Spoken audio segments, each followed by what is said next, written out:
এই জঙ্গলটা এতটাই বিশাল যে এখানে আজও অনেক জায়গায় মানুষ পা রাখেনি। হাজার হাজার প্রাণী বাস করে এখানে, আর তাদের মধ্যে কিছু এমন যাদের মুখোমুখি হওয়া মানেই ভয়ঙ্কর অভিজ্ঞতা। চলো দেখো আজকের পর্বে অ্যামাজনের সবচেয়ে ভয়ঙ্কর 5টি প্রাণী। Number 1, green anaconda. নদীর ঘোলা পানির নিচে চুপচাপ অপেক্ষা করে এই বিশাল সাপ। একবার যদি কাউকে পেঁচিয়ে ধরে তাহলে না কোনো শব্দ, না কোনো চিৎকার, শুধু নিস্তব্ধ।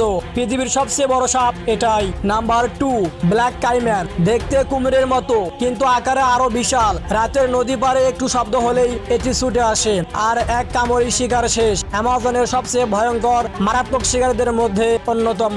নাম্বার 3, ইলেকট্রিক ইল। দেখতে সাধারণ মাছের মতো কিন্তু এর শরীরই বিদ্যুৎ। একবার শুয়ে ফেললে শরীর কেঁপে ওঠে 600 ভোল্টের শকে। অনেকেই ভাবেন ইল মাছ, কিন্তু এটা মারাত্মক। নাম্বার 4, বুলেট পিঁপড়ে। ছোট দেখতে হলেও এর কামড় পৃথিবীর সবচেয়ে যন্ত্রণাদায়ক।